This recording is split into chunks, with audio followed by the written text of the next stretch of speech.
person and will be filmed and recorded for live and subsequent broadcast available through the Council's website. The Council is a data controller under the General Data Protection Regulations and Data Protection Act 2018. We broadcast and record Council meetings to fulfil our public task obligation to enable members of the public to observe the democratic process. Data collected during the process will be retained in accordance with the Council published policies available through the Council's website. Members of the Council are reminded they should follow the Council's established meetings protocols, including around the use of the chat facility, and that comments made in the chat facility are visible to participants in the meeting, which may include members of the public who have also received invites for the meeting. So with that, long-winded to start, I'll let Diane ask for apologies and a roll call, declarations of interest. Diane. We have an apology for absence from Councillor Nelson and Kieran MacDonald, who is the parent representative. Convener will now move to an attendance roll call before proceeding to the declarations of interest. Can the following members please indicate if they're present at the meeting, either in person or remotely? Councillor Armstrong. Present in the chamber. Councillor Brennan. Present remotely. Councillor Fogarty. Present in the chamber. Councillor Hellier. Present remotely. Councillor McGuire. Present. Councillor McVeigh. In chamber. Councillor Quinn. Present remotely. Councillor Reynolds. Present remotely. Councillor Robertson. Present in the chamber. Councillor Wilson. Present remotely. Reverend Burke. Present in chamber. Ms. Katie Cootie.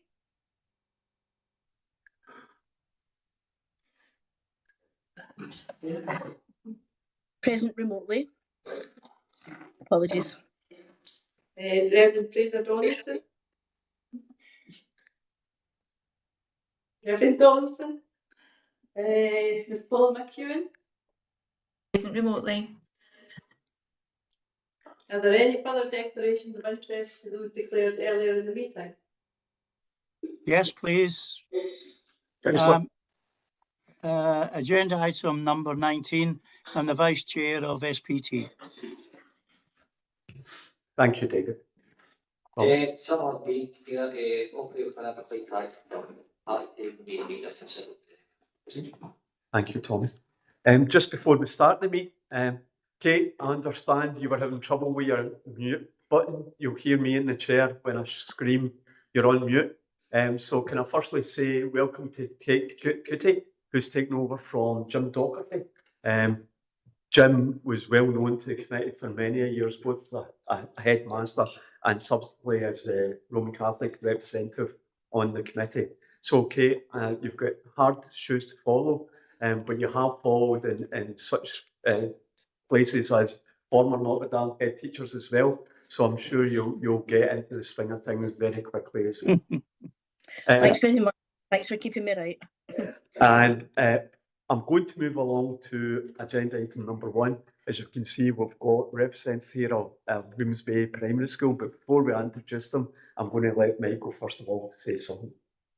So through you, Convener, this is the Board Committee on the HMI inspection at Bloomsbury Primary School. When I call a candidate to inform them that they have been successful at interview, it's not often that I have to say, you are aware that one of the things that might land in your lap quite quickly is an inspection, and Claire was aware of that. And through his eggs, we got notification literally just as she started the post. Possibly no better time to have an inspection than to get a complete evaluation and audit of the school that you're taking on, but that's exactly what happened. This was a short inspection, more also a 2D, 3D inspection, looking at 2 quality indicators, and a number of strengths were noted within the inspection as laid out at 1.4, and 2 areas for improvement noted at 1.5. For me, one of the most critical things about this inspection was that whilst it was evaluated as satisfactory, which was in line with schools on self-evaluation and that of the local authority, they determined that there was no requirement to come back for a follow-through inspection, which is a ringing endorsement of the leadership of the school. It's not often that we invite a deputy head to attend. However, I felt it was only right and proper that Emma Morris, deputy head, was here because Emma was in an acting headship role for quite a considerable time, most of the year leading up to the inspection, and I think took the school on quite a considerable journey. And I'm just taking every opportunity I can to give her the recognition as the deputy head, because she hadn't long been appointed as the deputy head before she found herself acting head for various reasons. So inspection is a moment in time. This was the moment for Queensbay Primary, and I think there are a number of areas where there's recognition of that work that Emma took the school on, supported by the Education Service, and the report also acknowledges, although it was only weeks in its infancy, the relationship between both Emma and Claire and their absolute ambition and determination for the school to move quickly back to good, and it's well on its way. As a result of it being evaluated as satisfactory as per our improvement framework, there will now be a series of regular 6 weekly meetings with myself. Staff are delighted, many of those will be in school, and I'll be rooting around and having a look at what's going on alongside Emma and picking the education officer for the school. I'm happy to take any questions, obviously, at the end, but I'd like to hand over now to Claire. Claire, over to you. And welcome. Thank you. Through you, convener. Thank you for the opportunity to speak with you today regarding the recent inspection findings for Queensbay Primary School, following the inspection carried out in May 26. Before commenting on the report itself, I would like to acknowledge the context within which this inspection took place. I was appointed head teacher in April 26, only a matter of weeks before the inspection, and prior to my appointment, Emma Morris served as acting head teacher and provided important leadership and stability during a period of significant change within the school. The report recognises that there have been numerous leadership changes over time, and I would like to thank Emma and the wider staff team for their commitment to ensuring continuity for the children, families and the community through that period. The inspection findings provided us with a clear and honest evaluation of our current position. Whilst both learning and assessment and raising attainment and achievement were evaluated as satisfactory, the report identifies many strengths within our school and, importantly, provides a strong foundation on which we can continue to build and improve. Within the learning, teaching and assessment section, inspectors recognise that Queensbay Primary is a nurturing, supportive and welcoming school where children learn within an environment built on our values of respect, equity, ambition and kindness. They highlighted the positive relationships that exist across the school and noted that children participate positively in their learning. They also acknowledged the successful work undertaken by staff and pupils to achieve national accreditation for children's rights, ensuring that children's rights are embedded in the daily life of our school. We are particularly pleased that inspectors recognise the calm and positive learning environment created by staff. They highlighted our trauma-informed approaches, restorative practices and thoughtful support provided to children who require assistance with emotional regulation. These approaches help children remain engaged in learning while maintaining positive relationships with their peers. The inspection team also recognised our commitment to outdoor learning and noted the effective use of our local environment, including our school grounds, our forest and our wonderful beach, to provide purposeful learning experiences for all. These opportunities help children develop confidence, resilience and problem-solving skills while applying learning in meaningful real-life contexts. Inspectors acknowledge the work already undertaken to strengthen learning and teaching through our Learning and Teaching at Queensbay policy and the development of the Queensbay Best Lesson. This work has provided a shared vision for high quality classroom practice and will remain a key priority as we continue to embed consistency across the school. They also identified clear next steps for improvement. These include ensuring children experience consistently high quality learning in every classroom, increasing the pace of learning, providing greater levels of challenge for all learners, and making even more effective use of assessment information to inform planning and next steps. As a leadership team, we fully accept these findings and have already begun building them into our school improvement planning. The report also recognises the positive use of digital technologies across the school. Staff use technology effectively to enhance learning, support digital literacy, and ensure accessibility for children who require additional support. This is an area we look forward to developing further. Raising attainment and achievement. The report confirms that overall, attainment in literacy and numeracy is satisfactory, with most children achieving expected curriculum for excellence levels and some children exceeding expectation. Inspectors also noted that the majority of children requiring additional support are making satisfactory progress towards their individual targets.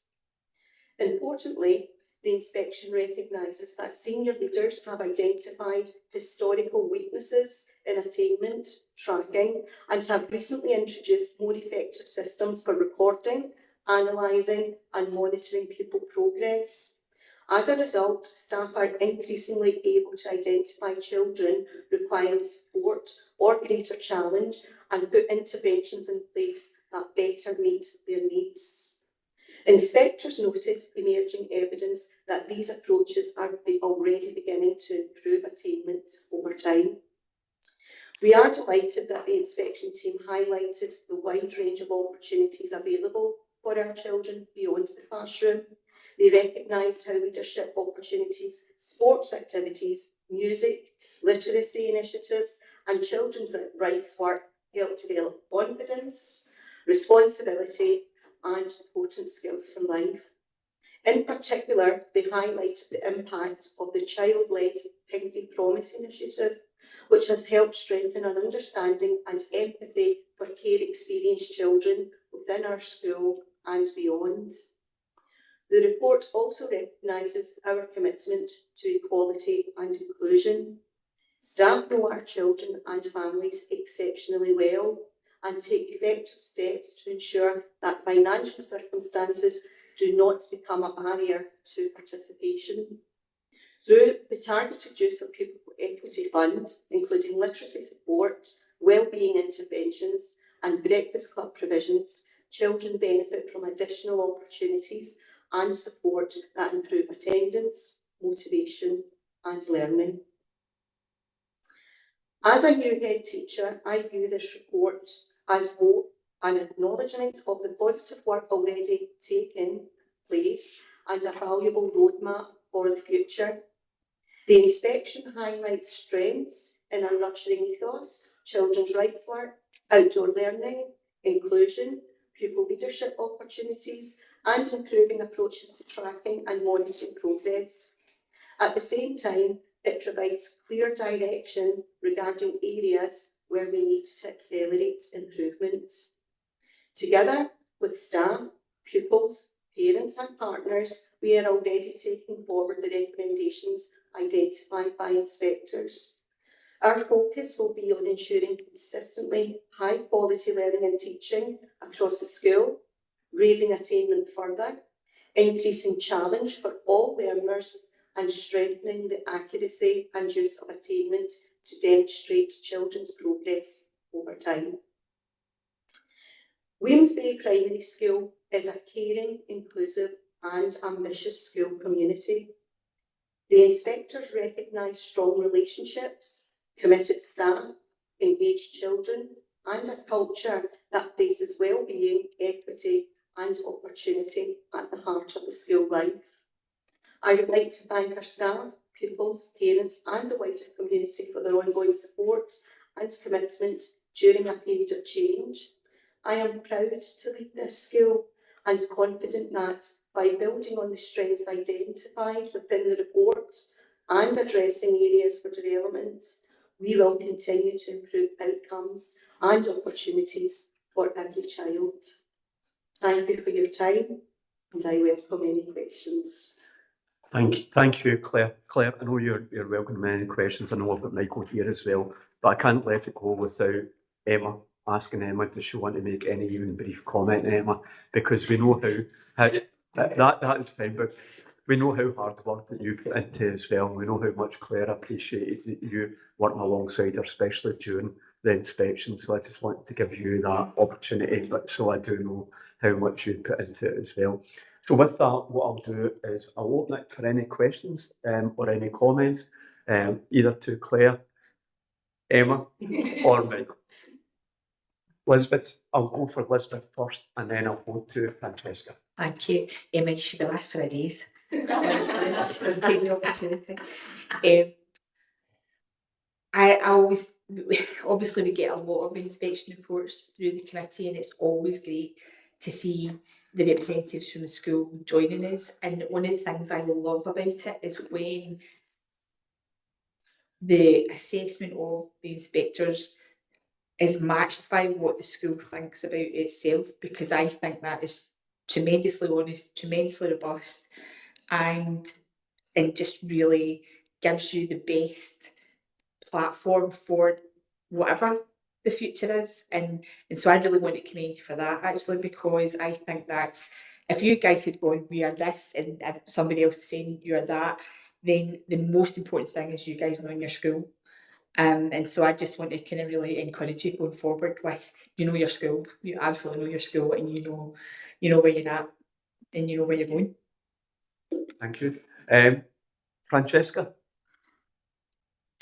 Thanks very much, convener, and thanks very much to Claire and Emma for coming to speak to us about the report today. I'm really sorry that I'm not there in the room with you to hear and be able to see you directly. So listen, it was just a thank you for all the work from the staff and everybody that went into making this inspection as sort of smooth and successful as it's been. I just wanted to point out, and and the pupils in the school community as well. We have a pupil forum, as everyone around this committee knows, where we have the chance to hear directly from pupils at a couple of points in the year and hear their voice and make sure it's reflected in this community.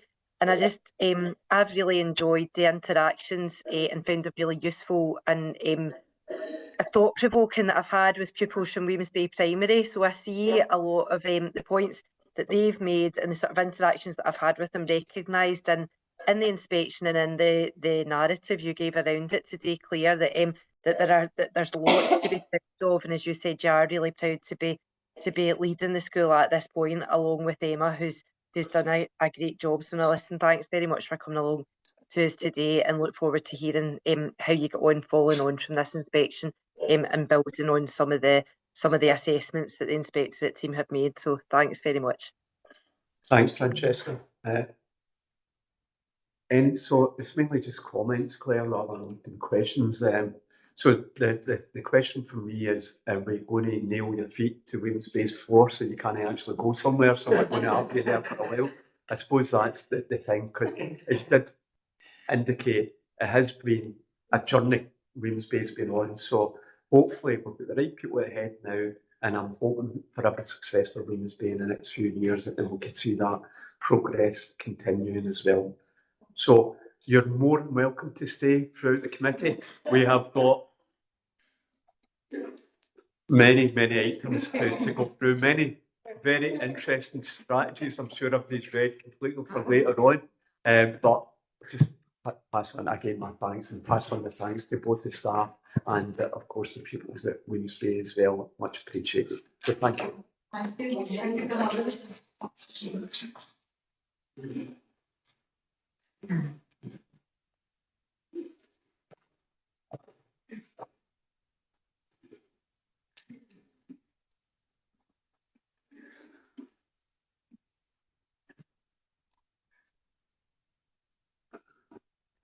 I think we'll actually just crack on.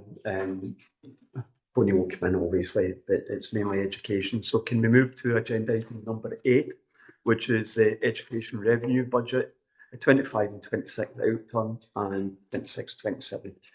Mary. Thanks, Convener. Yes, this report advises the committee of the outturn for 25-26 and the 26-27 projected position for the education side of the committee. In 25-26, there was an underspend of 354,000, and there's further explanation of that in sections 3.3 and 3.4. The current projection for 26-27 is an overspend of 231,000, and again, further details are contained in the report at section 1.4, 3.5 and appendix 3. An update on the earmarked reserves is contained in section 3.6 and appendix 4. The committee are asked to note the final outturn for 25-26 and the current projected overspend for 26-27, and also to note the proposals to address this overspend will be presented to future committees. Happy to take any questions. Thank you, Mary. I'm going to open up for questions. Tommy, Councillor McVeigh. Yeah, it's just on 3.5 regarding the water charges, which is a spend of 78,000, which quoted in line with previous years. So they've not taken reassess that budget to reallocate maybe to perhaps people can transport consortium, which needs to solidly deal with budget, but far from me there you go, but it's just it's been a overspend, underspend for regular work. Yes, it's in the last 2 years, so yeah, through your convener, I think it is time to look at that. We'll probably need to look at it in the light of electricity and gas projections as well, because we're looking at them at the moment, but we will look at them, look at the water, and then if there's anything left, we can look to do veerment to other areas. Okay, Tom. Anybody else? I can't see anything online. Oh, sorry, Michael. Let's just look at, just to speak briefly to the Councillor Marie's point about consortium travel. There is work underway which we will potentially bring back to committee about ways to bring that budget down in relation to use of technology, for example, to support more online learning as part of the offer. But we've also looked to address the number of journeys that need to be made as part of an operational policy between the schools. So, for example, if you put Clyde starting their day, Port Glasgow High School, then we're asking them to make their own way of using the free transport that they have access to. And we'll also have made a change to the vocational transport as well to address that in terms of, again, supporting asking pupils to make their own way to college now, and working with the college to adjust their timings of that. So there is ongoing work within the budget process to address the other overspendings that we might have. Tommy? Yes, thanks. Yeah, just for that, Michael, in my experience, and I know it's not easy with details of things, I absolutely accept that, but the benefit of people going for a single period transport, they're getting back. But I mean, speak to some of the pupils that don't have a great deal of class time, and as I say, it's not an easy solution for that, but I would expect the time table to be, I'm sure you are looking at that as well, just to try and reduce that. Thanks. Yeah, we're absolutely looking at that. So trying to make sure that if they are physically making a journey, that they're doing that for the double periods, but equally the need to travel will be reduced. However, we absolutely recognise that there is still important benefits to learning in person with your teacher. So we wouldn't be expecting the complete learning experience to be online when you're part of it. Okay, Tommy. No one else in the chamber. I can't see anybody online. Can we agree the recommendations in the report? And can we move to agenda item number 9, which is the education capital report? Eddie. Thanks, Convener. It's a usual education capital report in a typical format. As always, most of our work happens over the 6 weeks of the school summer holiday period. That's been no different this year. It's been a rather busy summer. There's been a lot of work undertaken across all the schools, various different things, but significant works at Kingsale and St Andrews. In addition to asbestos removal and ceiling replacements and LED lighting, we've approved new ASN provision at these 2 schools as well. Also, we've got our LED lighting programme is wider than just those schools. circa 13 schools, nearly £750,000 this year, and a lot of that pretty much rolls off 6 weeks of the school summer, so again a very busy summer holiday period. Just a wee thing to note on the artificial pitches, we were hoping to take forward the 3G pitch at the Port Glasgow campus this financial year, but it's likely that that's going to slip into the next financial year with the tender for that happening towards the end of this financial year. Happy to take any questions. Thank you, Eddie. I'm going to bring Michael in first of all and then open up for questions. Michael. So through you, convener, just to extend my thanks to Eddie and his team for the power work that's been done again this summer on top of the planned works. We have traditionally come along and asked Eddie and his team to do something in relation to ASF provision. He's hoping I don't ask him again. I don't think we are, I really don't. But I just wanted to say again that not only have the work's been done on time and we've opened on time, such effective teamwork between Eddie's team and education staff. And it's just an absolute joy to have been in both Kingsbrook and St Andrews in the last week to see children attending a provision that the committee has taken us through to actually see it happening in front of my eyes. And that was a huge thank you to Eddie and the team. Thank you, Eddie. I'm going to open up for questions. No questions. I suppose my only comment is just to reiterate what Michael says. Because we don't see any extensions. Sorry, Francesca, I didn't have my glasses on. I'll bring you in first before I put my babble in. Francesca. Okay, thanks, convener. Listen, I think I was possibly going to say something similar to yourself, but just to echo what Michael said as well. A big thanks. I'm sure everybody is an avid reader of my councillor column in the Greenock Telegraph and has already read what I had to say. But I thanked Eddie and his team, not by name, in the pages of our great local daily newspaper. But it was just to say, you know, so much work goes on behind the scenes that it's good to hear about that here a bit more publicly at committee. And I'm sure the pupils getting into school after the summer will really appreciate the adaptations and upgrades that they've made happen just like magic over the summer holiday period. So no, it was just to reiterate thanks on that as well. Sorry, Jim, thanks for letting me come in. No problem, Francesca. I think Councillor Wilson was actually reading it before the meeting started earlier on today. No, but it really is because we're not opening up any new extensions or any new schools. We shouldn't forget about the amount of work that is actually getting done to keep our schools up to the standard that we want to keep them up to. And I'm sure that future administrations will also want to keep our schools up to those standards. And it's not easily done. So it really is down to the partnership work between education and with Eddie as well. And obviously School Estate programme is now quarter of a century old, 25 years old. So I guess what it is, it puts emphasis on Eddie and education and us as members to continually to look at our schools to make sure they're still at that standard that we became used to within Inverclyde.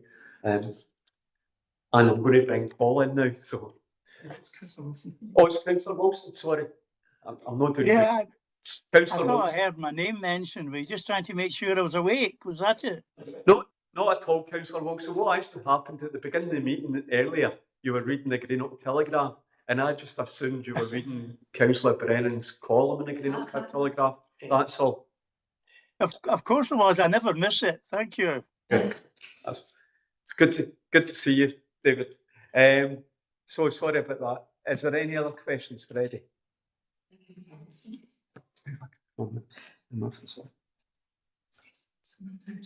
David, do you want to ask a question, were you? No, I just wondered what you were on about. Right, okay. Thank you. Eddie, thanks very much for your report. Can we move to item number 10, which is the Education Service Improvement Plan 26-27? Mike. So through you, convener, this is the improvement plan for the education service for the next academic year, which follows on from the annual standards and quality report, which was brought to the May committee. So in many ways, you've already had a heads up to the content of the plan because we identify the majority of our next steps within the standards and quality report, and the improvement plan just seeks to give more detail about how those actions will be taken forwards. The plan is that there's a lot in this plan, and my apologies for bringing quite a lot to the agenda today, but the strategies that are following are the result of last year's improvement plan, and in this year's improvement plan we will now implement those key strategies. There's a number of potential highlights just to bring your attention to them. One is in section A, where we are looking at what we need to do as an education service to prepare for future inspection of the education service by HMIE. There are a couple of trials underway with various local authorities across Scotland utilising a new framework that has been written, and at some point that process will be concluded, the framework will be concluded, we'll bring that to committee, and at some point we will then have an indication that we will face that inspection process. So essentially what we're trying to do this year is consider what it is that we need to do, if anything, differently to prepare for that. And so the way that the plan looks next year may evolve and change to take account of the change to the framework. Section D in particular highlights a lot of work that's ongoing in relation to the positive destinations agenda. We're keen to obviously build on last year's success and maintain or improve the initial destination figure, which is coming up in October, and improve and maintain a sustained figure later in the academic year. And there's a huge amount of work going on across the partnership to consider that, and some strategic work as well between ourselves and colleagues in Eddie's directorate to be really cognizant of the strategic pitch across the region, Inverclyde, and the opportunities that are emerging for future employment and what it is that education and schools can be doing to ensure they are aligned with that. Obviously, I'm not going to say anything about the ASN strategy because that's coming up. That will be a key driver to part of this improvement plan. So, other than that, I'm obviously happy to take any questions about the plan. Thank you, Michael. I'm going to open up to questions. I can't see anything in the chamber, and I can't see anyone online. I mean, quite clearly, there's a number of key strategies today. Michael touched on one of them as well. So an awful lot of these papers, and Elizabeth touched on self-evaluation. This is us self-evaluating in order to go forward to whatever we're going to be faced with HMIE. So with that in mind, can we agree the paper? And our next one again is a paper with an awful lot in it, but I'll let Michael introduce it. Michael. So through you, convener, education update report, sorry. Yeah, the education update report. So there's a lot in here. I'll not necessarily talk about all of it, but there's a few items I'll draw attention to, and I'll bring Yvonne in to talk more about the support for ASN pupils and families over the summer. So we wanted to give you an update as soon as we could on how that has gone.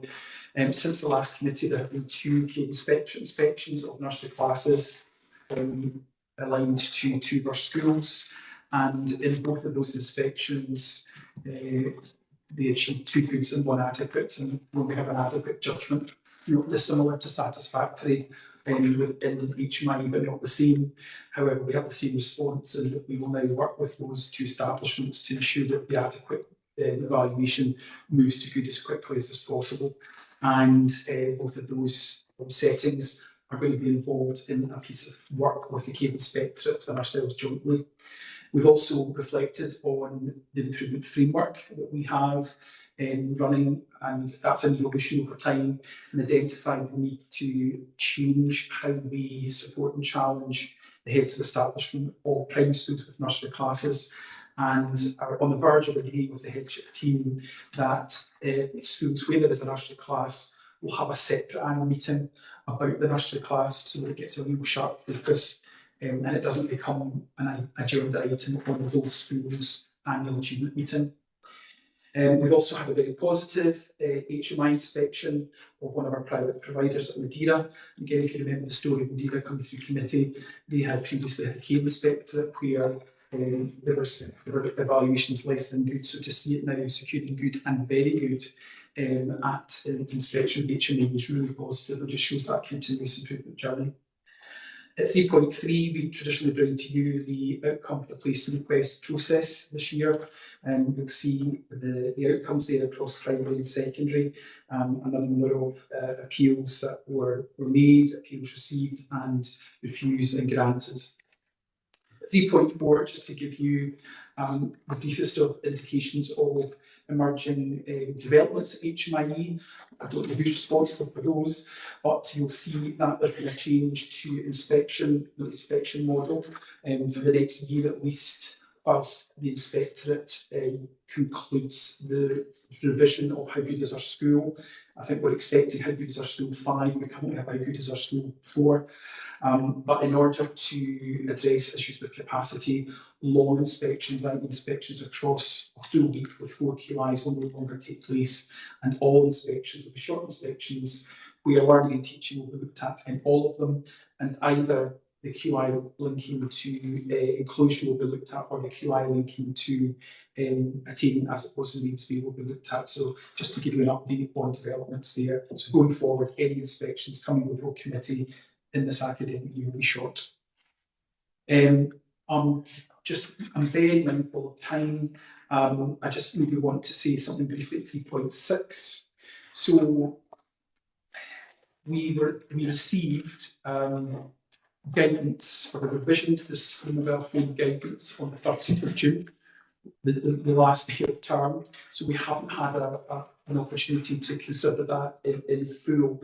However, the working group that devised the guidance that we brought to you in January has met and considered that guidance there and tried to identify the changes in that guidance. We're satisfied actually that the guidance that we've written is, because I think we had gone slightly beyond what was there originally.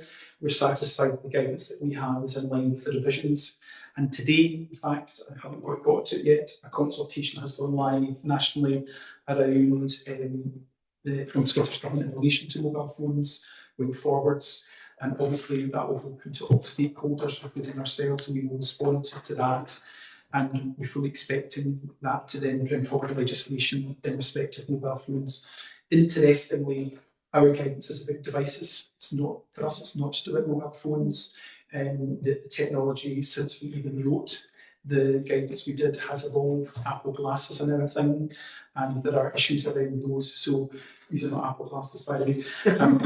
And so there's a lot to consider, but I fully expect that if there's anything significant in November, we'll bring it back. If not, as soon as we've got any change to legislation, we'll bring that back to committee. And I'm just going to hand over now to Yvonne in relation to 3.9. Okay, through you, convener. Can you hear me? Yeah. Yes, Yvonne. Yep, so as you'll be aware, a report was provided to committee in March 2026 this year, which outlined the delivery of the reviewed Play for All Summer Club, the Enhanced Play Scheme and ASN summer activities. With regard to the Play for All service, the restructure is now complete. This provided new role profiles and provides greater continuity and consistency in the approach for children and their families using the service both term time, during holiday periods and during the summer period. Staff were recruited prior to the summer holidays and they commenced post in time for the summer club starting at the beginning of July. Though despite the recruitment process, we were unable to fill one post, which was a senior children and young people's officer, due to candidates not having appropriate experience or qualifications. Not being able to fill this post prior to the summer meant that we were one member of staff down, and that did reduce our overall capacity. And we had said when we were started this that it was dependent on having this the appropriately trained staff, so that did have an impact. However, you'll see despite this that we were able to accommodate 47 children, with the available staffing being used to provide the maximum number of places aligned with children's needs. The seniors recruitment is currently being processed, and we are confident that we'll find a candidate with the relevant experience and skills, and this will strengthen the service's capacity to deliver the provision. You will see in 3.10.2 of the paper that we received 71 applications for Summer Club, and these applications, of these applications, 47 children received a place, and for the majority of children, they received 1 day a week over the 4-week period of the summer service. Attendance at Summer Club was high, and we are currently in the process of evaluating feedback both from parents who received the service and from parents who didn't receive the service to help us understand the impact over the summer on children and families. This will be aligned with the feedback from the consultation that took place in September 2025 with what parents told us they needed the summer service to provide at Play for All. You'll see in 3.10.8 of the paper, we also offered the Enhanced Play Scheme to families. This is for children who attend mainstream primary who have additional support needs. 21 children attended this service over a 4-week period, either morning and afternoon. Now, demand for this service was lower than we expected, and so also was attendance. However, again, we are currently engaging in an evaluation, again, with both families who attended and also families who were eligible to attend but didn't apply, to help us understand some of the reasons why they didn't apply and help us to plan for future delivery based on that feedback. We also offered ASN swimming sessions across 2 venues. Attendance overall was high, but it was lower in the Port Pool, and we will seek to understand the reasons for this, and it will help inform future planning. You'll also see that we offered play sessions across 2 venues, and attendance was high across both venues, and that seemed to be successful.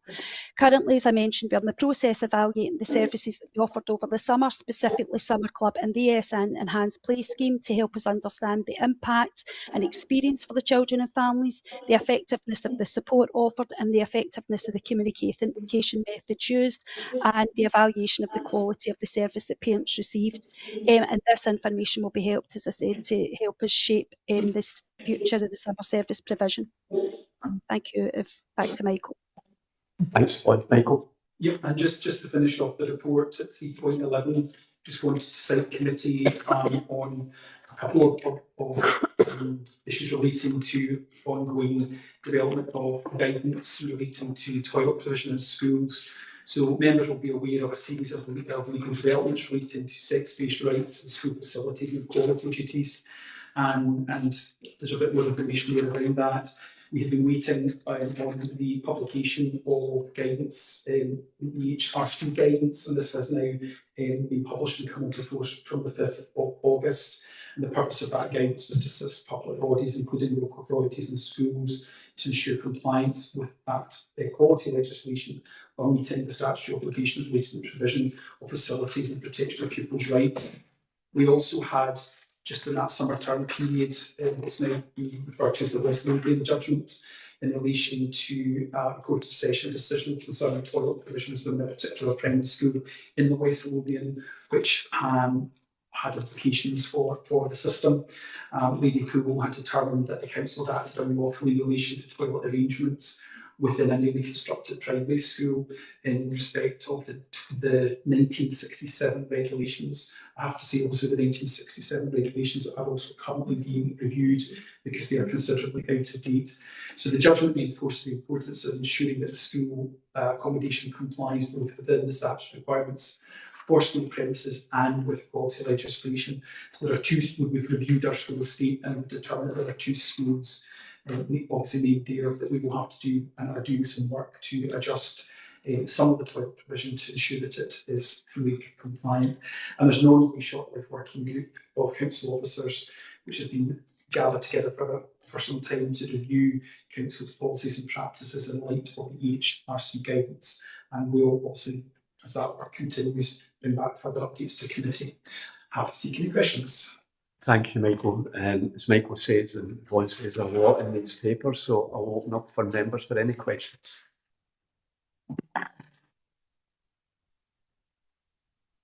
Can't see anything online and I can't see anything in the room. So it's probably thanks to the officers for doing such succinct reports as well. So thank you very much for that and for updating the committee and everything that's happening, including on the ASN stuff that Yvonne as well. I think that was a very full report on the summary of what's happened over the summertime. So thanks very much for that. And we'll move on to agenda item number 12, which is the first of our strategy papers. There's 3 strategy papers in today's meeting, which are also obviously interlinked with each other as well to a certain amount. I'll let Michael introduce the, is it Michael, you take the first one or Barry? No, I'll introduce them. That's okay. Yeah. So through you, convener, I guess this is just to firstly acknowledge, I don't want to steal Barry's thunder, the huge amount of work that's gone into producing this strategy. And the service has recognised the need for such a strategy. What I would say is that much of the strategy acknowledges and sort of formally brings into a strategy a lot of the work that we have been undertaking over time. I think we've probably had a particular emphasis on specialist provision for a while, and we certainly feel that that is now in a positive place. And again, my thanks to committee for all their support in getting us to that position. But to Barry's credit, a huge amount of work has been undertaken to produce this strategy, which obviously takes cognizance of a huge amount of data, a huge amount of reflective, I can't tell you the number of reflective conversations that we've had, learning from complaints, learning from referrals to ESN tribunals, to get us to a position where we now feel we have a strategy that we will implement over the next 3 years. We've tried within the strategy at the very beginning to provide as much contextual information as we can, including some data, particularly around the roles, if you like, of specialist provision. And what we've also tried to do is give some explanation as to the reason for the significant rise in additional support needs. I think what I would say is that this is not uncommon to local authorities across Scotland. I think everyone would be well aware of the national interest that there is both here in Scotland in relation to additional support needs. But I have to say it's an issue across the United Kingdom and internationally. And we've tried to give some explanation within the introductory sections as to why that is the case. And I think it's multifaceted and complex. And possibly there's more work to be done to really fully understand that at a national level. But certainly what we know here in Inverclyde is that we are continuing to work exceptionally hard to meet the level of need that we have. And the strategy seeks to, as you'll probably noted, identify 8 areas to focus on. And one of those is obviously the ongoing rigour around ensuring that we have the right provision, but equally a huge focus on ensuring that the universal provision that we have is meeting as much of the needs that we can. But I'll say no more and I'll hand over to Barry. Thank you. Can you hear me okay? Yes, Barry. Right, thank you very much. Thanks, Michael. And the purpose of the report is to ask members of the committee to support the proposed ASN strategy for the next 3 years that you can see there. You can see from 3.1 that there has been a significant increase in young people identified as having additional support needs within Inverclyde. Therefore, there's an increase in demand in services, and the strategy has been developed to support those needs within Inverclyde by providing inclusive and effective education service. The strategy has been developed through consultation with stakeholders and extensive research into current legislation and policy. The strategy will provide a clear strategic framework for the delivery of inclusive education across the whole of Inverclyde, and it is a 3-year programme of improvement to strengthen the universal and targeted and specialist ASN provisions. A key priority is to strengthen the inclusive practice and the universal offer to allow schools and establishments to meet a wider range of need and reduce any unnecessary moves into specialists to make sure that we can keep children within their own communities and with their peers. There's a strong emphasis on early intervention and support to strengthen the staff confidence in responding to the need without the diagnosis. Not that we require diagnosis at the moment, but we're certainly focusing in on that. There'll be a review of the additional support needs practices and procedures and steps taken to have a shared understanding of this amongst all the stakeholders. And by that we include parents, families, carers, as well as staff.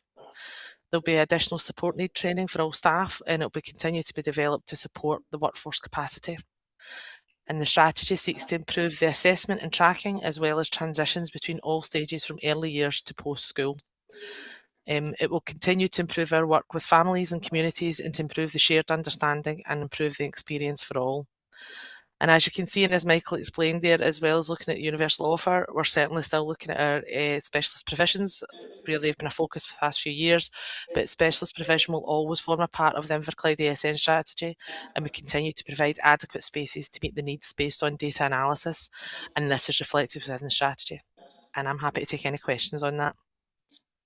Thanks very much, Vary, and thanks very much, Michael, as well, for the introduction of the report, which I think is important as well for both of you. Can I open up to questions? I've got Elizabeth first. Elizabeth. Thanks, Convener. I'm really happy to support this report. Actually, I'm really happy to support this strategy because I think it's a really compassionate and inclusive. Just the way it's written and everything is so compassionate. And I think the underlying notion of we make as much universal as we possibly can is really valuable, really valuable to everybody, because it means that we acknowledge that the capacity to deal with things is there without it having to be an escalated thing. So I think that's really important. I'm looking. I've for everybody's benefit, I've asked a few questions beforehand, which Michael has phenomenally answered. So I'm kind of comforted by the answers that I've had.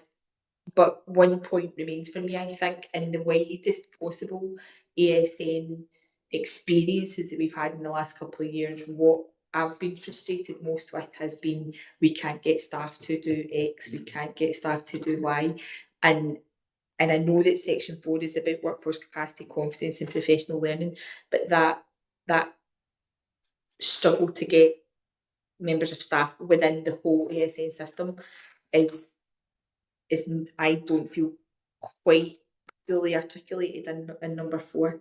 And I just wouldn't like to lose the importance of that as having been a challenge that we've really faced over the last couple of years as we've gone on this, which is not a completed yet, journey together. Thank you, George. So could I just clarify what you mean by we can't get, do you mean we can't recruit staff? Well, if you think about the experience we've had over the last couple of years with our summer provision, etc., which has been, as I'm saying, in the widest possible ASN system, there are things that we've asked for to happen, and the response has been we can't get the staff to do that. We can't. Or if we want to do that, we're going to have to do this, and we can't do that.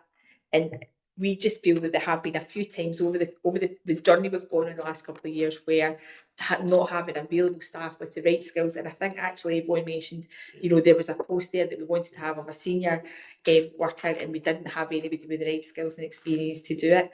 And I think that happened. That's more of a there's more of a risk it happening in the ASN context than across the wider system. You wouldn't get a situation where you're going, well, we just can't open primary school X today because we don't have enough teachers. That wouldn't be a situation, but there are things that kids have potentially had to go without because we've not been able to recruit staff to do it in our ASN system, and that's not okay for me, and I think it's a risk that we need to face head on in this strategy. So, Convener, I think what I would say there is that there is a national recognition that there is a need to look at workforce planning and development across the piece, and in relation to that, there is a need to look again at the training, qualifications and courses, etc., that are on offer in relation to additional support needs. Certainly what the strategy does do is recognise, and Barry spoke to that there, the need to look again at how we support our current workforce to be further upskilled in various ways. And sometimes that can be specific, depending what the level of need is. I think what we've shown, though, is in relation to ASN summer provision, that when we revised the service, we were able to recruit actually. There's one post outstanding, but again, I think Yvonne's quite comfortable being able to recruit to that post. And certainly any time that, for example, we put out adverts for specialist staff to teach in the new provisions, again, we're fully staffed, we've been able to find staff, and we've worked hard with Paula as well and within the LNCT to look again at the person specifications for posts and think about qualifications that staff will require to do certain remits. And that has then also required us as a service to support our staff to be able to go forward and get the relevant qualifications. So I think where we have a challenge with staff not being able to do certain things, we are working to address that by providing the training or considering or reconsidering the job descriptions, etc. for those staff. So I can certainly take a way to commit to have another look at the strategy, see if that could be reinforced. But I think there's a clear element in the strategy section 4, which is about addressing workforce capacity, and it's there right in front of us that that's something we need to address. Is that okay, Elizabeth? Is that answer? You want to think a separate thing? Oh, sorry. Yes, it does. I needed to sort of say this point where in the space where I'm accountable, which is in this chamber, because I think it's probably been the most frustrating thing for me to hear as an elected member is at several points in the journey. And I'm struggling to get the specific situation, but there was something, and again, it's in the widest possible ASN system that we're talking, like the summer provision, etc. We said, can we speak to student teachers? Can we speak to, can we recruit?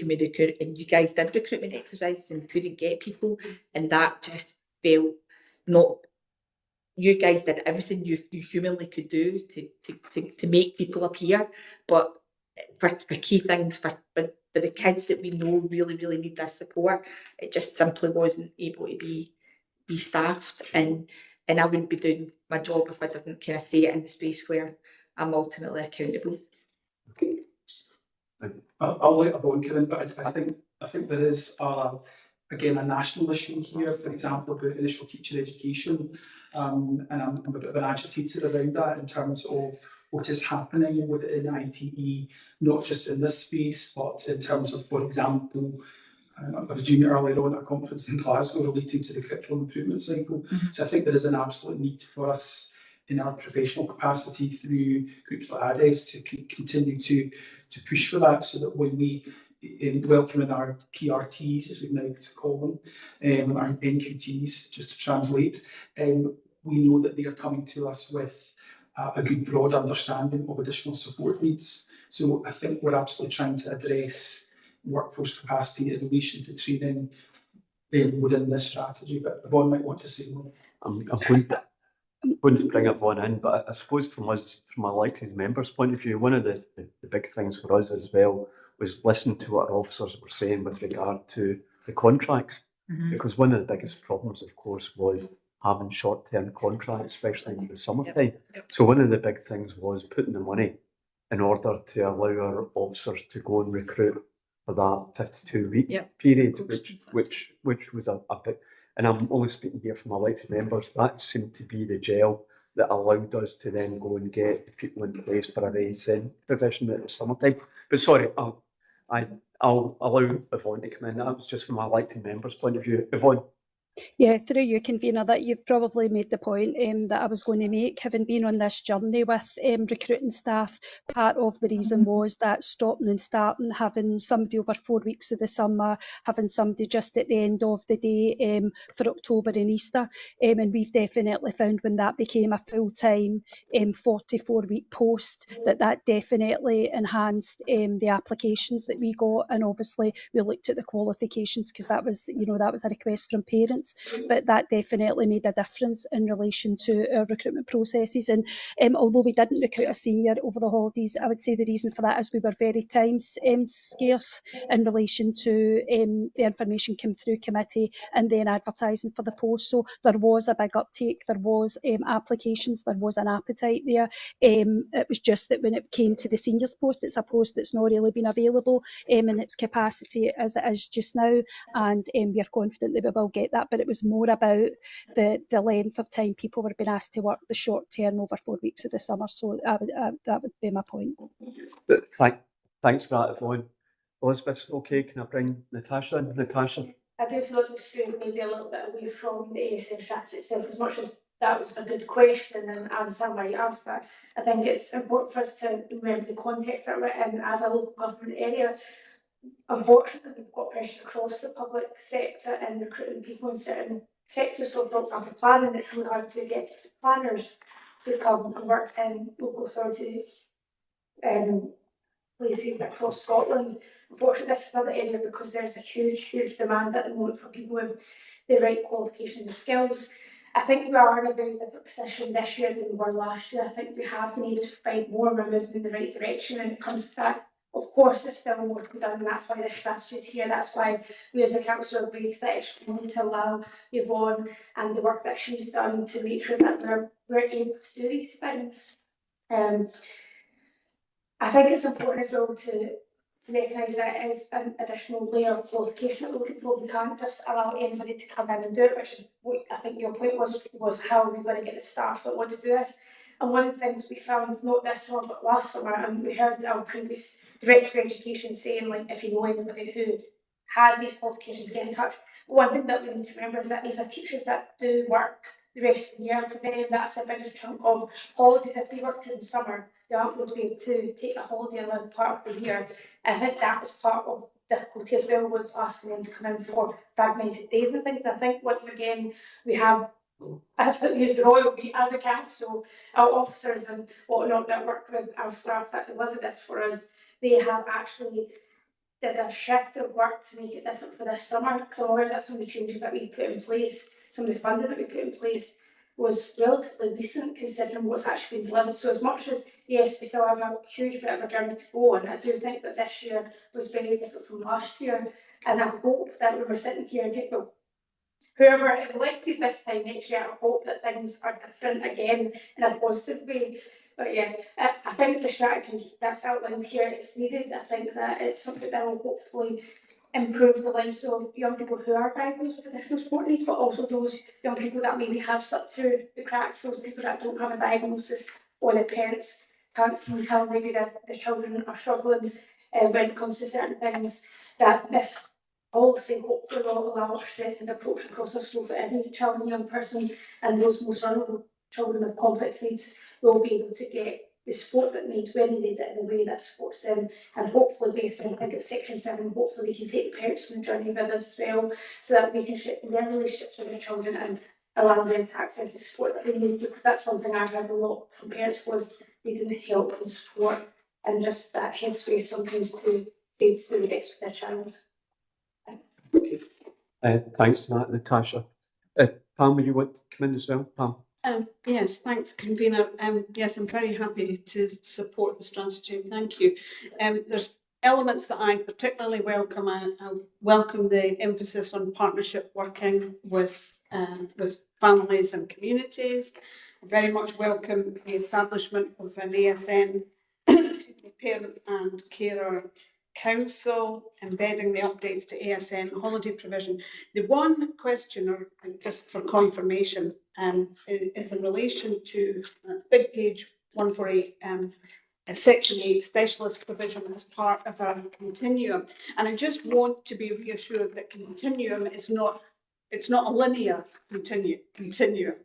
That this isn't a one, it's not in fact a one-way street, and that it's possible to be, you know, in a form of provision and then move to, you know, I just when I read continuum, maybe it's just me, and I think linear, and I really want reassurance that just as we've reassessed pupils' transport needs according to, you know, their abilities and so on, that when it says continuum, that's not linear. It's possible to get off and round and, you know, back. Thank you.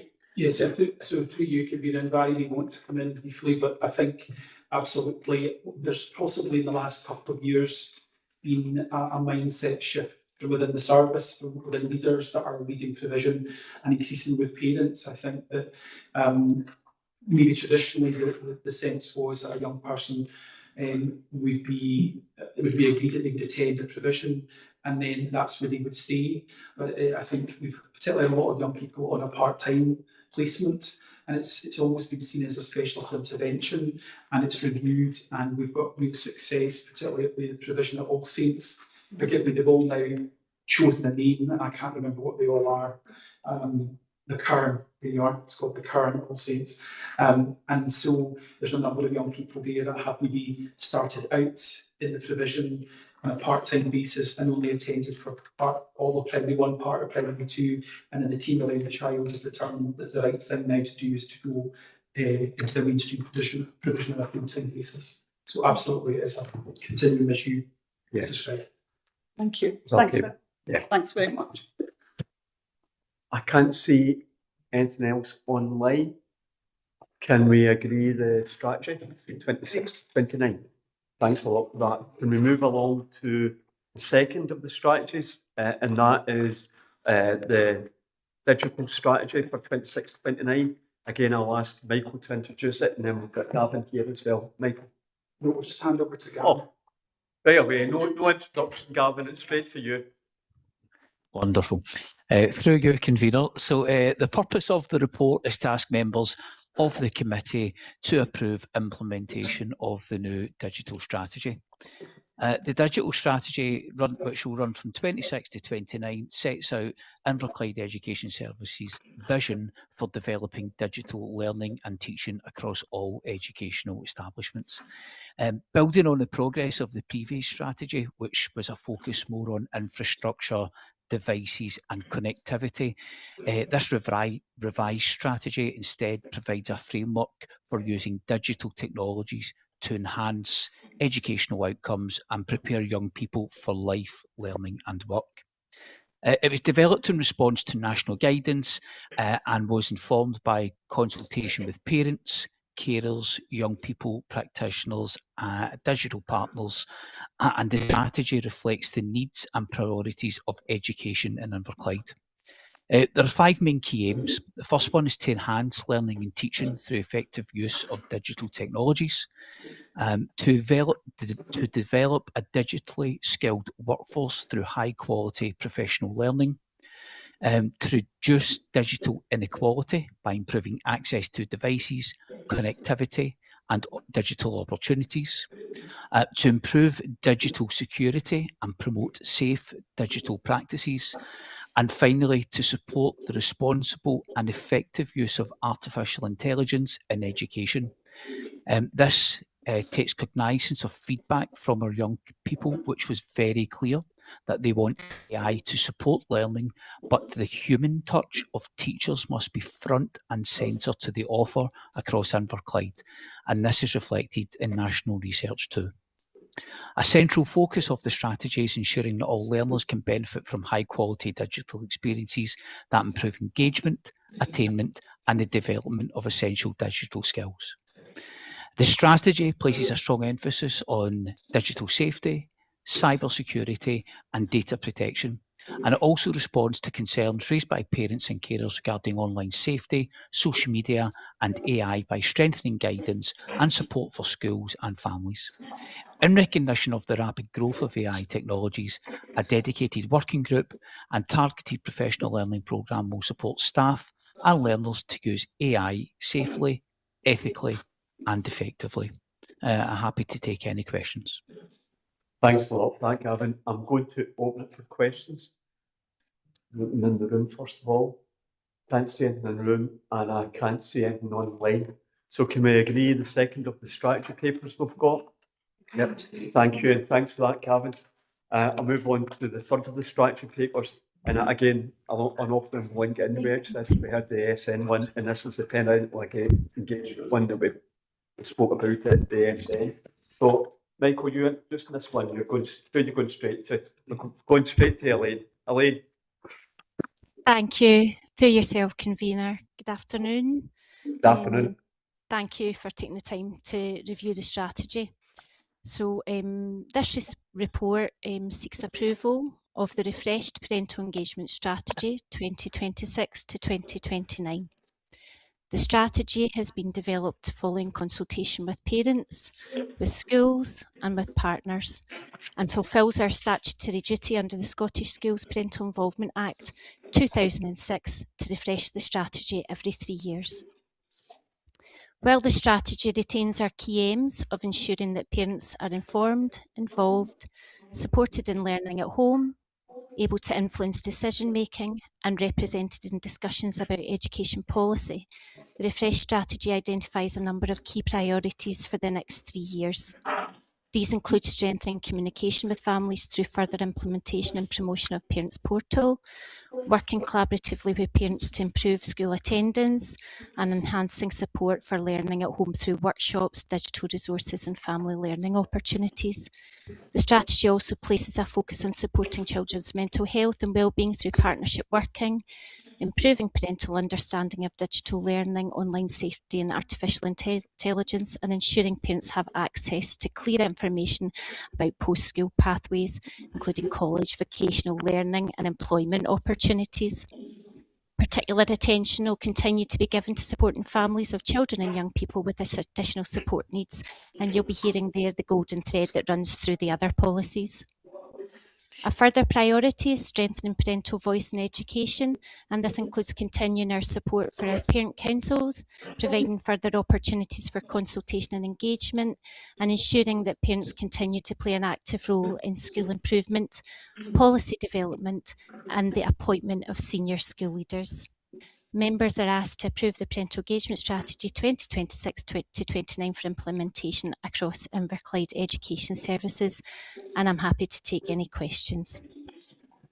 Thanks a lot, Elaine, and I'm going to open for questions. I've got Pam in the room. Pam? Yeah, thanks, convener. I think I read somewhere that there's to be a report next June, or an update next June. I think I did, but I just wanted to ask, when there is an update, please can there be a report on? Can that include a report on parent councils, the number, the frequency of meeting, attending, their activities? Could that be included, please?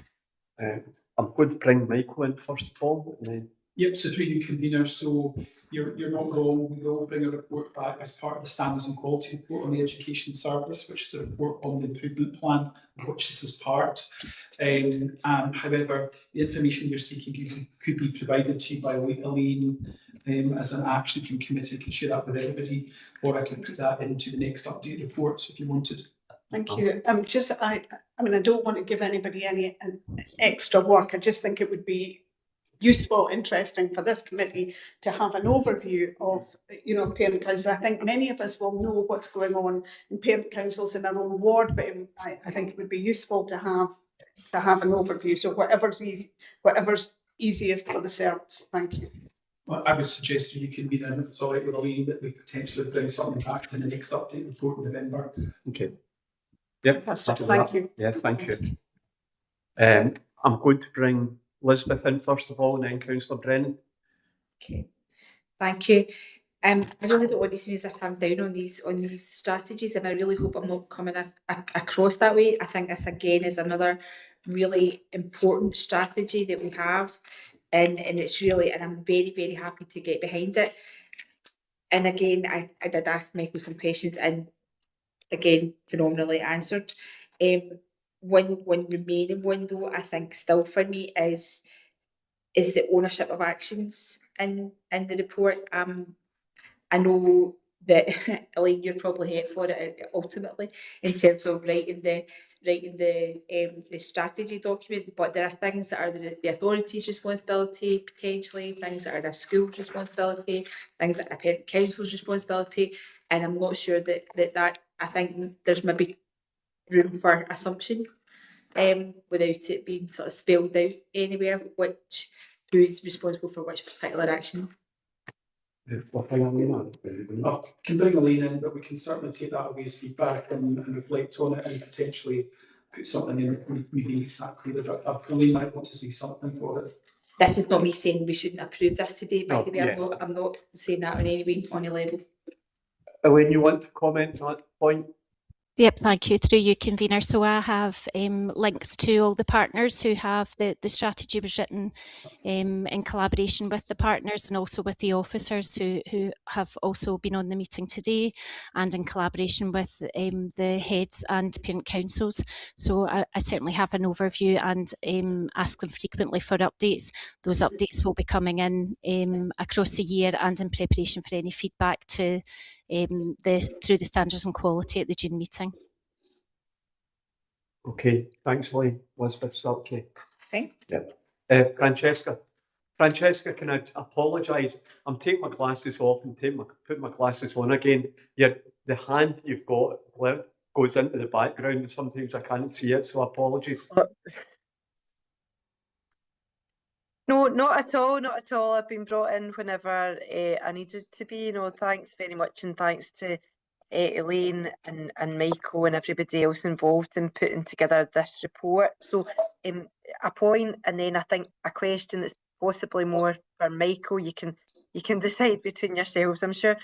So the point was, just pleased to see this report, and I know that since Inverclyde made that commitment to become a trauma-informed council, we've seen even more sort of compassion with the way that I think schools and our educational establishments have interacted with parents, and that there's been, you know that yourself when you phone up a school or you've got to make an appointment with the school, that the way the school's staff are reaching out to parents and families is really, really kind of in a nurturing way. And I think that hopefully encourages and increases the impact of those relationships between school and home.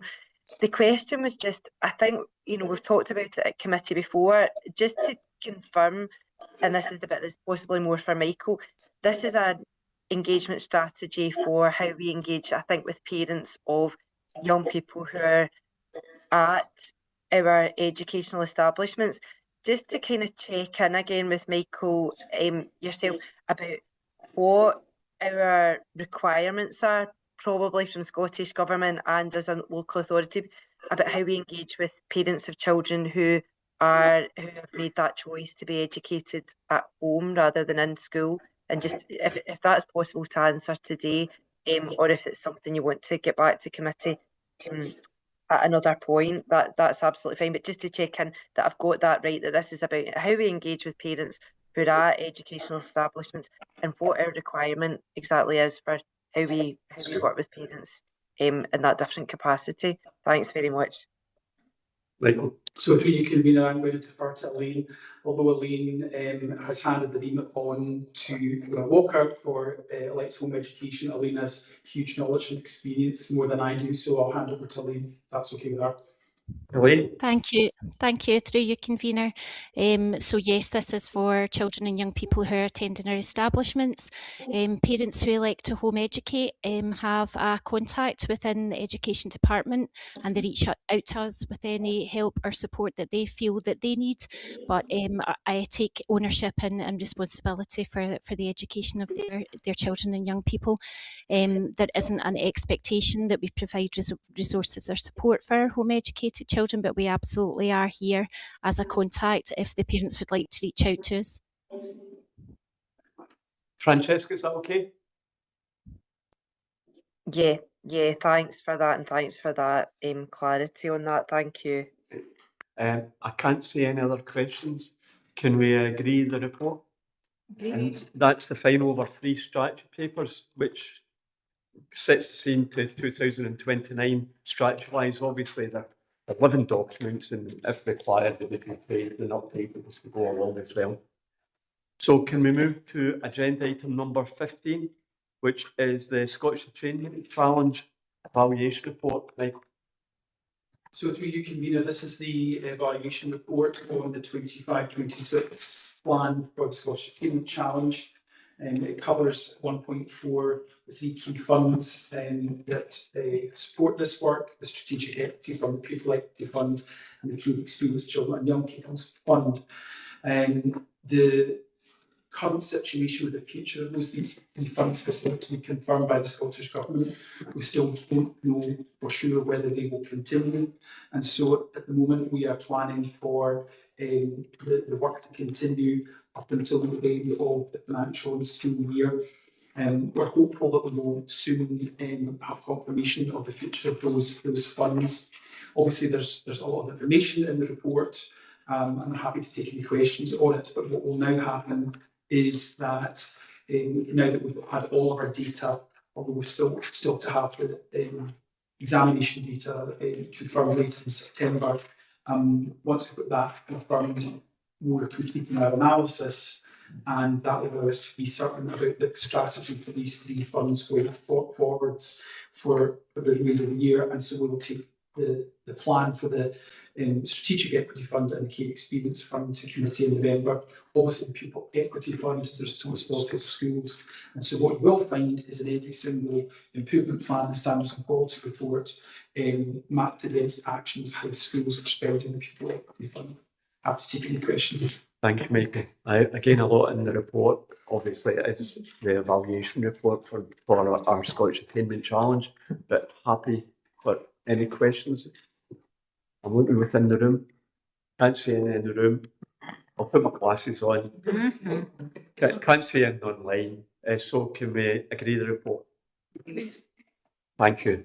And again, another important paper. It's the Annual Wellbeing Service Report for 2026. Michael. So through the convener, committee will be used to seeing this report on an annual basis on the Inverclyde Wellbeing Service, funded through funding from the Scottish Government, and will be provided for us through Action for Children. As is stated at 1.6, they are now entering the final fourth year of their contract, and so it's due to expire in July 2027. So work is underway now to begin to consider future level of needs and process for the contract to be awarded going forwards. There's also a huge amount of information in this report, as all the others. I would say, obviously, the waiting time hasn't worsened, it hasn't dramatically improved, it's remained pretty much as it was. And that's not to say that the children who are waiting for a referral to come through are not having any support, because I think what our schools are doing as well over time is continuing to look, it links back to the universal strategy, the ESN strategy, sorry, there's a lot of universal support and some targeted support coming through schools themselves in terms of being able to offer young people in relation to wellbeing. Happy to take any questions. Okay, thank you, Michael. Yeah, it's a detailed report. I've got a question from Elizabeth. Elizabeth first. Yep. So I've got a preliminary question, and then I'll probably have another question on the back of it, which is, so we're entering year 3 of the refreshed contract, following on from the initial 4-year contract. Are there likely to be more years, or after the expiry date of 2027 July? So as far as we know, the funding continues, and there's been no indication that funding will not be there. Okay, thank you. That's helpful. It allows me to go on and ask my question, which I have asked every year that I've sat in this chair. On page 260 about the outcome KPIs, one of which is to reduce tier 3 referrals, and we've never yet had information that's tracked through that this service has done that or not. And I'm at the stage where I'm kind of going, I think maybe the only option we've got is to take it out as a KPI.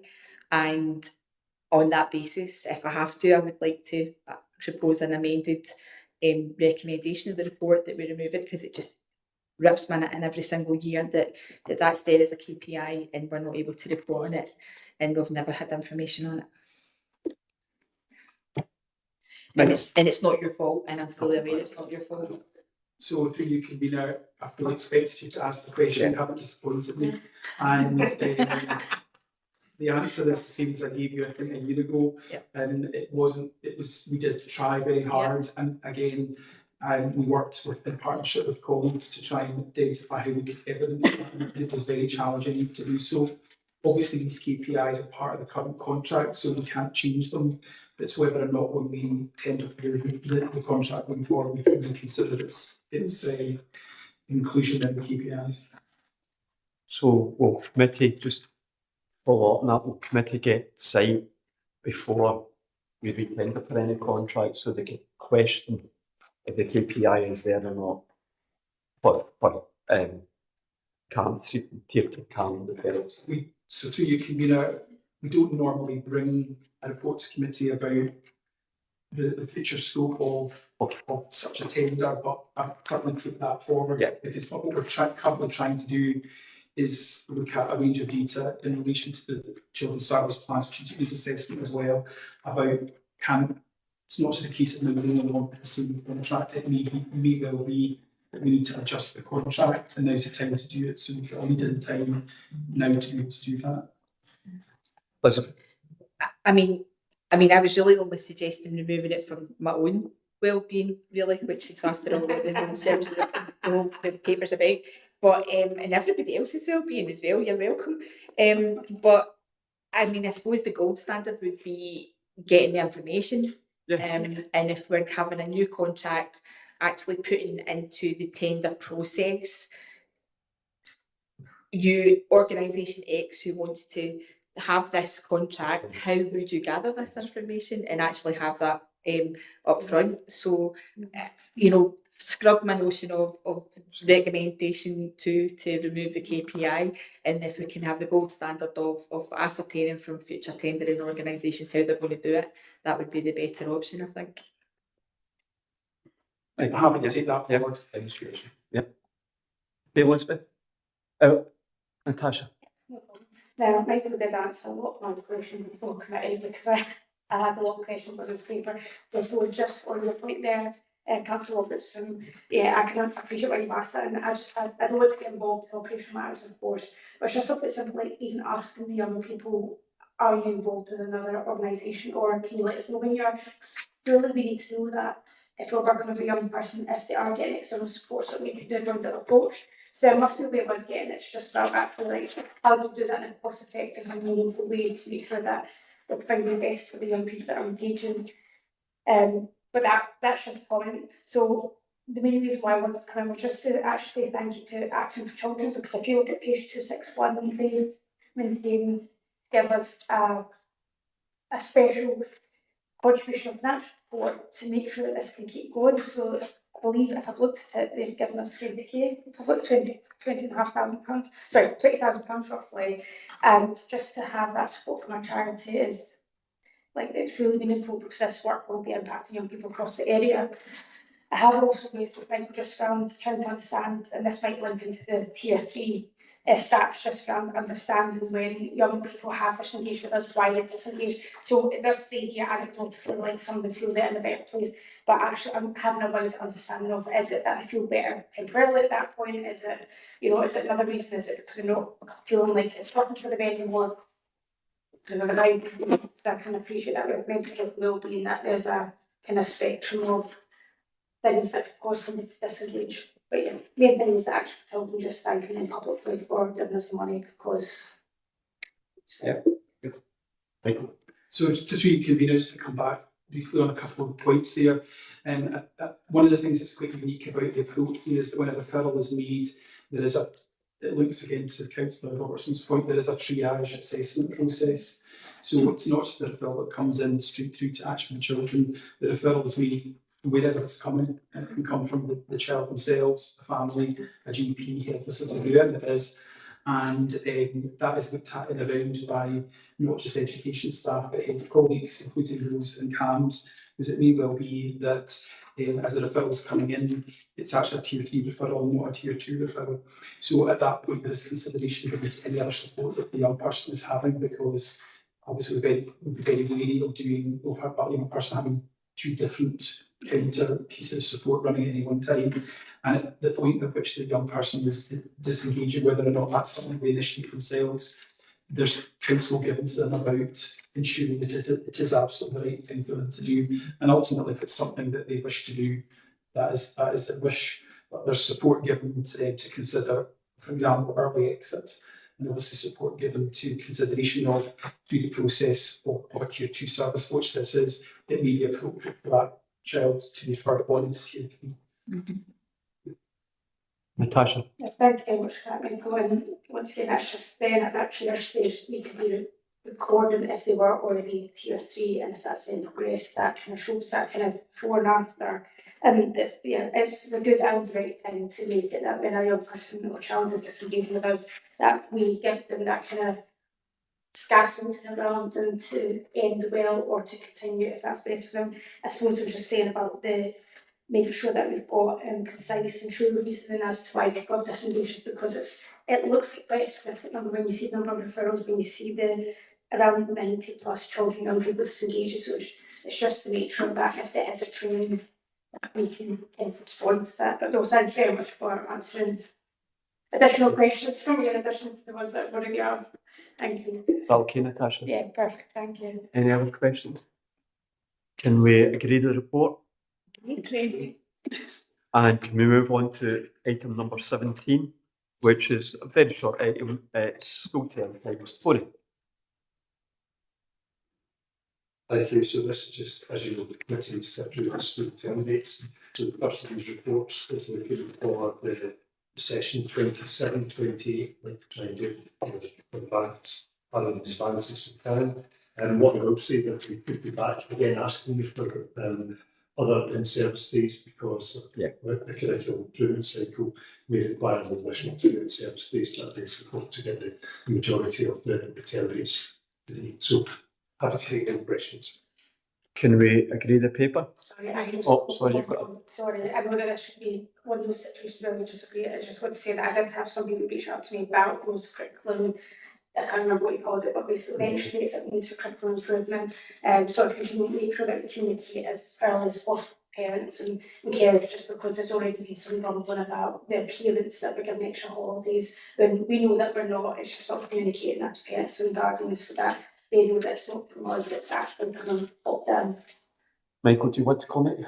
Yeah, so just for clarity for committee, what is happening, as you'll know, is the rollout of the curriculum improvement cycle in Scotland, and obviously that's I referred to being a conference about that this morning and back tomorrow, in fact, and there's a considerable amount of work at the point where we're moving to engagement and consultation with the draft documentation before we then move to implementation in 2028.